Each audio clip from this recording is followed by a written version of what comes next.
열왕기상 17장은 북이스라엘이 아수르에 의해서 멸망하는 장면입니다.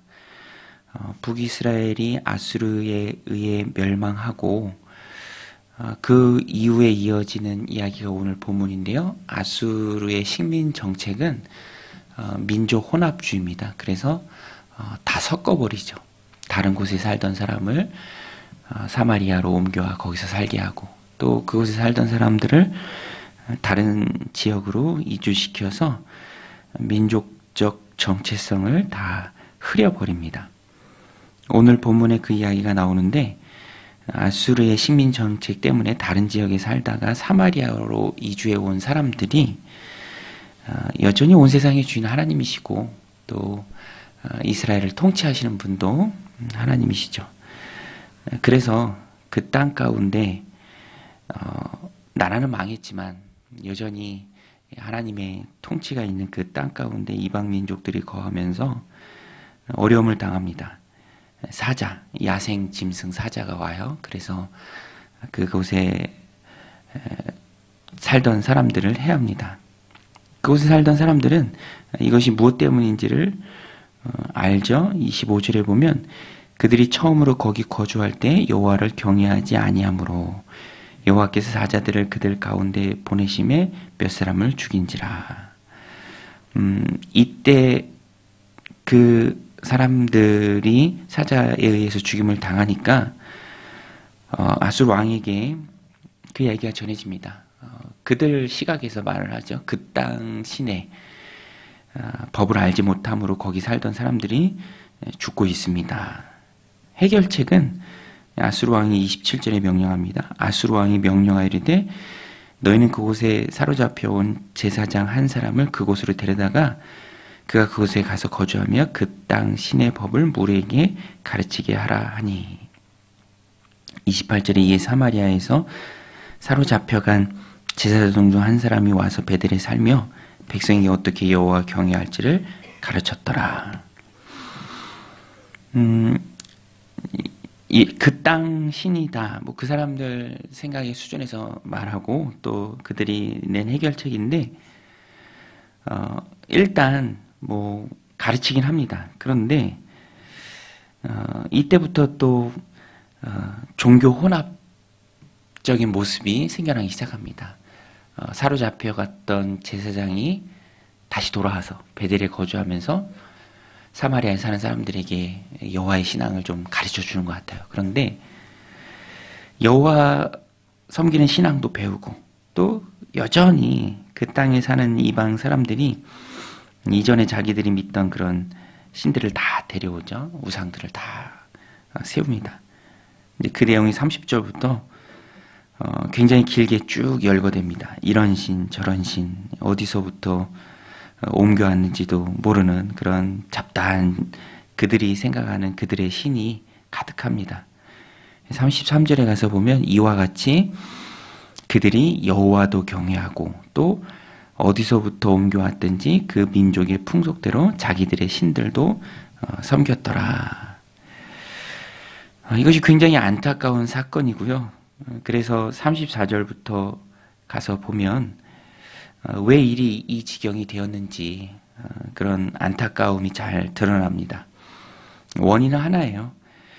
하나님께서 그들을 출애굽시키고 하나님의 백성으로 삼아주시고 하나님이 정하신 그 가나안 땅에 살게 하면서 제사장 나라가 되어야 하는데, 여호와만 섬겨야 하는데, 그래서 34절부터는 앞부분에 하나님이 그들에게 주었던 그 언약, 여호와만 섬기라.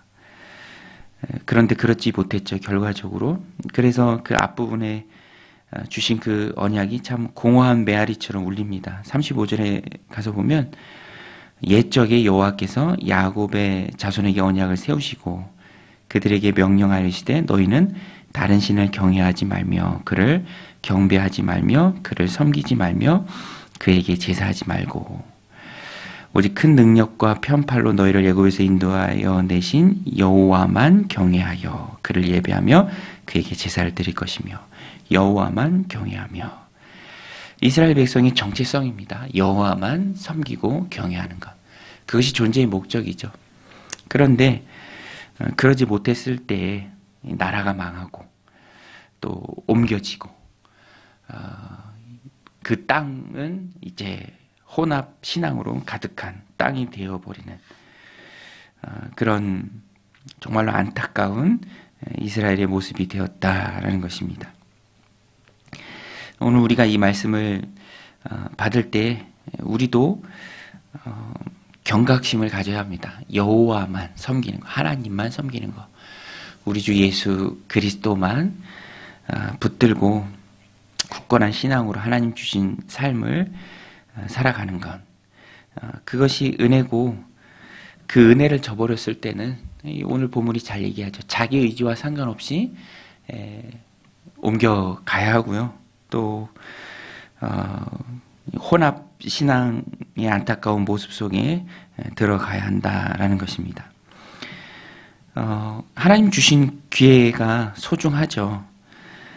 세상과의 전투는 늘 그리스도인들의 인생에 있다라는 것입니다. 이스라엘 백성들은 세상과 타협하며 하나님의 명령을 따르지 않았습니다. 수백 년 전에 여호수아가 고별 설교를 통해서 말했죠. 너희가 섬길 자를 선택하라. 오직 나와 내 집은 여호와만 섬기겠노라. 근데 이스라엘 백성들은 그 약속을 지키지 못했습니다.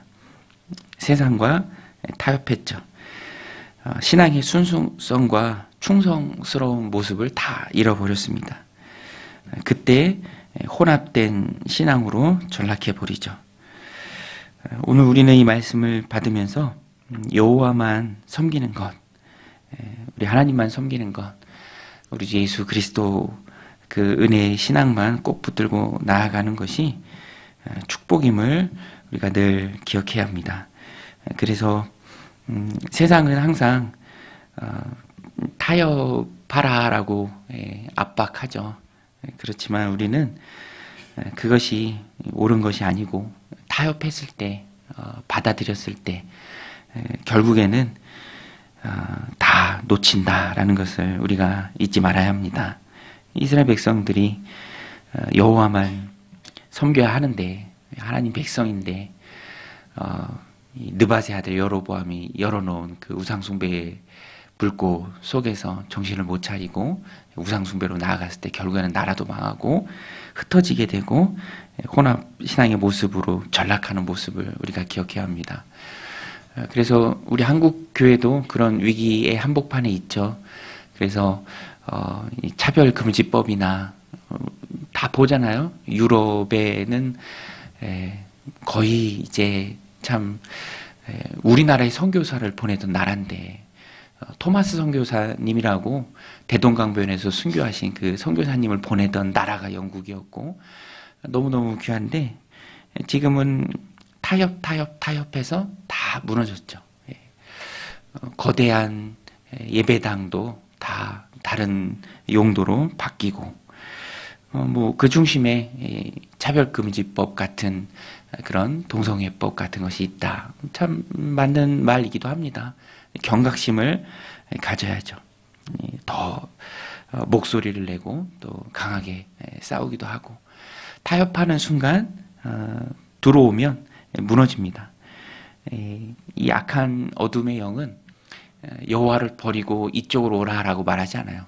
그것도 하고 이것도 해라, 같이 해라, 그런 식으로 가랑비에 옷이 다 젖듯이 경각심을 낮추고 들어옵니다. 오늘 우리는 깨어 있어야죠. 이럴 때일수록 더 깨어 있어야 합니다. 우리의 신앙을 흔드는, 이것도 하고 저것도 하라, 이것도 괜찮고 저것도 괜찮다라는 그런 모습을 경계해야 합니다. 그래서 영적인 주도권을 놓치지 말아야죠. 그래서 수백 년 전 여호수아의 외침이 참 울림으로 다가오는 것입니다. 철저히 하나님만 섬기겠다. 항상 신앙생활함에 있어서 마음의 결단이 늘 있어야 한다라는 것입니다. 그것이 아무것도 아닌 것 같아도 그것이 그 신앙을 지키는 그 신앙이 결국에는 나를 지키고 또 우리 가정을 지켜준다라는 것입니다.